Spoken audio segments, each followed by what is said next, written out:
short enough and simple enough that they can give us some help in that time of crisis or emergency. The first one, I'm just going to flip this chart so you have a visual with me. Also, sometimes folks are visual beings. Tip number one is, if you're worried, speak up. Say something. It's really common to feel uncomfortable with bringing up the topic to someone, that if you have a suspicion that something might be going on. And it's really natural to feel afraid to ask a direct question about it. Some of the things you might be thinking are, what if I'm wrong? And they don't have that ideation going on. Could I put the thought in their head? And what if the person were to get angry at you and you could actually exacerbate the problem? Those are the kinds of fears and concerns people have. And they're erroneous. You can't put the thought of suicide in someone's head. If they're not going to do it, they're not going to do it. If they're going to do it, we're there to try to help prevent it. Okay. So when you have decided to ask the direct question, are you thinking about suicide? And you get some response, and hopefully some conversation has been generated from that. What are the things that do help? Be yourself. People think that, we all think that we have to have the perfect words, the magic bullet, the thing that will make everything okay. Just be yourself. Genuineness is probably the most important factor. If a person senses that you're from your heart, you're speaking, your character is real, they're much more likely to respond to that genuineness. Listen. Be patient, calm, accepting, not judgmental, not outraged by what you might hear. Just calm, accepting. The very fact that they're venting is going to be part of the resolution, hopefully. And offer hope. Again, if it's genuine. A person will detect if it's not. Don't argue. Don't try to talk them out of it with argumentative kinds of words. Don't act shocked. Don't promise confidentiality, because you would be acting not in their best interest. Don't offer to fix their problems, because in the end, the responsibility will have to be theirs to turn things around. And don't blame yourself if you didn't have the exact right words, or you walked away thinking, oh, I should have said this, or I should have said that. Most likely, again, the genuineness will provoke the best words possible at the time. So that's tip number one. Just speak up and see if you can get a conversation going with that person. Tip number two. As Gladys sort of already pointed to, do something and do it quickly. There are a couple of levels of suicide risk. Low suicide risk would be some suicidal thoughts, but no suicide plan. The person would probably indicate that they won't commit suicide. A moderate suicide level would be suicidal thoughts, a vague plan, but a vague plan that's not very lethal, still indicating that they won't commit suicide. A high suicide risk would be suicidal thoughts, a specific plan that's highly lethal, and the person may also still be saying that they won't commit suicide, but they've got the plan and it's lethal. Severe level would be suicidal thoughts, a specific plan that's highly lethal, and the person is saying, yes, I will do it. So in any of the cases, though, to respond quickly is the best approach. Some of the questions that can go along with responding quickly are asking if they have a plan, asking if they have the means to carry out a plan, do they know when they would do it, and then again, directly asking, is that your intention? So asking about plan, the means, a time set for it, and the specific intention. Okay? And the final one is offer help and support. Patrick's going to talk about some of the resources, but if there has been recovery from a suicide attempt, following up with treatment. Now, part of this too is knowing your limitation. If you're professional in the behavioral sciences field or in counseling, you know, you just recognize your limit and you put them in touch with people who can help with the follow-up plan. Be proactive in terms of encouraging positive lifestyle, eating habits, sleep habits, and encourage a safety plan. Make sure that things are out of the house that could be potentially lethal. Again, you can't take the total responsibility, but it's the kinds of things you can draw attention to and maybe help create some awareness about. And the final thing is, as friends and family members, is to know that serious problems don't always get fixed quickly. So it takes time, and the kind of support that we offer could be probably will be over the long haul. So don't wait for that person to call you. Be proactive, call them, offer support. More than just saying, hey, call me if you need something. Be the one to reach out. So, 3 tips. Hope that helps. Thank you. The 4th segment is the resources that exist, and the most important thing is that a person be aware that there are people who want to help. In my opinion, the most difficult psychological problem that anyone experiences is a profound sense of aloneness. And that just complicates things even further. But there are resources. So here on the university campus, counseling life development. Part of our training, we're trained to help people who are thinking of suicide and help with people who are trying to commit a suicide and what to do. So we're available, and there's different ways we can be accessed. One is just walking into where we're located, and that is at 540 Garden Avenue, right in the bookstore. Someone calling us, or by the internet, and we have the internet information there. It is non-confidential, so feel like we're there. Locally, there are some very, very good programs. I want to skip down to the 3rd one, Kudo, okay, which is not very far from the university.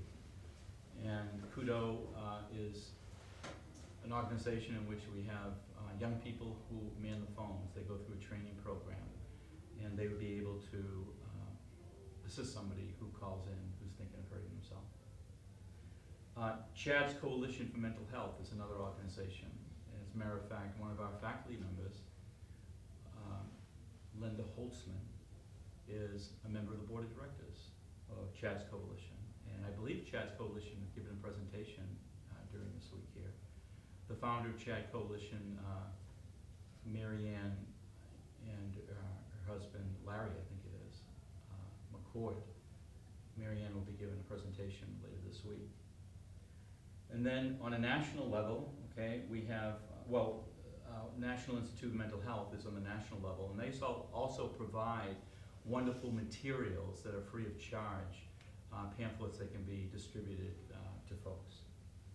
And then there are times when people are successful in killing themselves. And for those who are the survivors of that,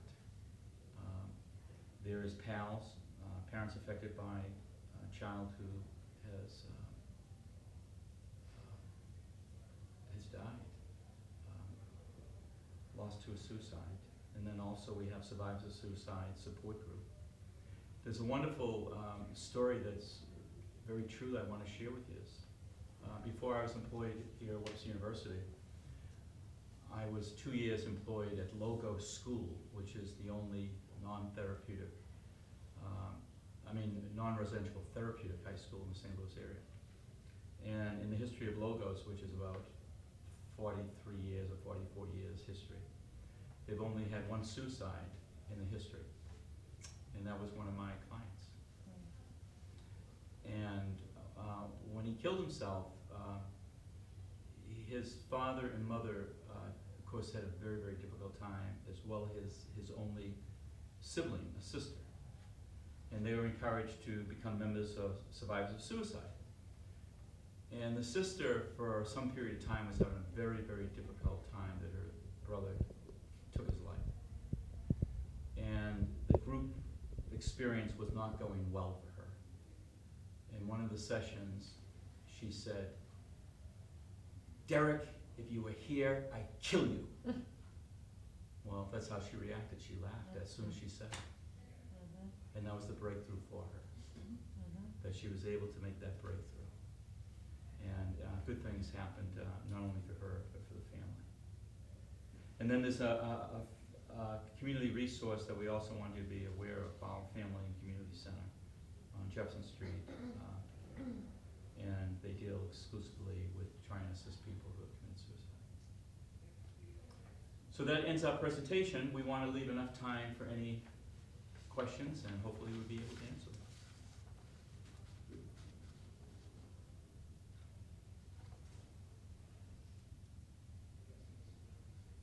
Do you do presentations like to RAs and in the res halls to students to let them know about the warning signs and things like that?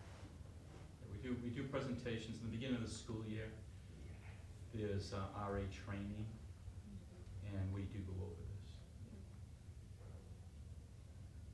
It's part of their training. You know, the literature and the research indicates that often the warning signs are more evident after the person has attempted a suicide. I think that's the difficult thing for mental health professionals, because then we're trained in it. But you know, in the 27 years I've been a mental health professional, I can only think of maybe 1 or 2 times where someone was actually showing the signs of it. The people who I have dealt with directly who have attempted a suicide, and especially those who actually killed themselves,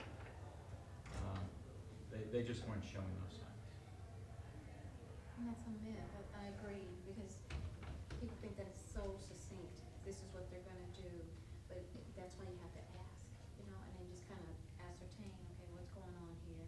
Because like Patrick said, sometimes there's no warning signs at all.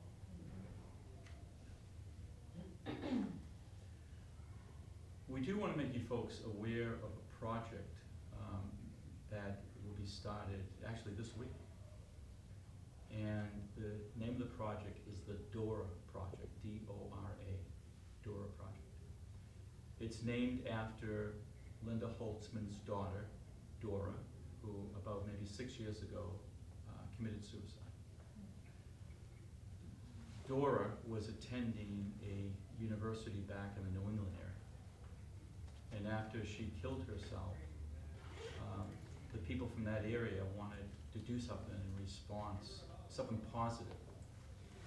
And they came up with this project, and the DORA project is a program that students are trained on how to speak with other students, how to address when a fellow student talks to you about suicide. And Donna, I asked her earlier in the year if she would take over some of the leadership of that, and maybe Donna, you can add some more what I said. Well, the one piece is that the hope was that during the week, this week, during Suicide Awareness Week, that the publicity about Dora would sort of be put out there. But the actual first meeting of Dora, I believe, is next Tuesday, the 17th. Is that Tuesday? If you go to the website, the actual time was still being discussed, but I believe it's the 17th. Thursday, maybe. Is it Thursday? The 17th, Thursday? So the first session will actually be next week. And the last I heard, it was talked about being held in the library, in one of the more, the smaller, quainter rooms of the library. And basically what Dora is with the help of a very short but very well done video clip of college-age students talking about their experience with suicidal thinking, but then they are overcoming that kind of thinking and talking about when it was the worst, what it felt like, and when it got better, what were those things that really were the tipping point, the turning point. So it's very well done, it's very real. And the idea is that in those individual sessions, that can be used as sort of a jumping stone to talk about personal experiences, and most importantly, to see that there's help and there's hope, and that it's overcomable. And I think very, very good, and I suspect it'll take off well. So, When we look at the number of students who have attempted a suicide over the last few years, with the exception of maybe one or two, most of them did share with other students that they were thinking of hurting themselves. And those students sat on the information. And so the DORA project is going to help students to be able to be aware that that's not a wise thing to do, but also helping students to learn the skills of what they can do.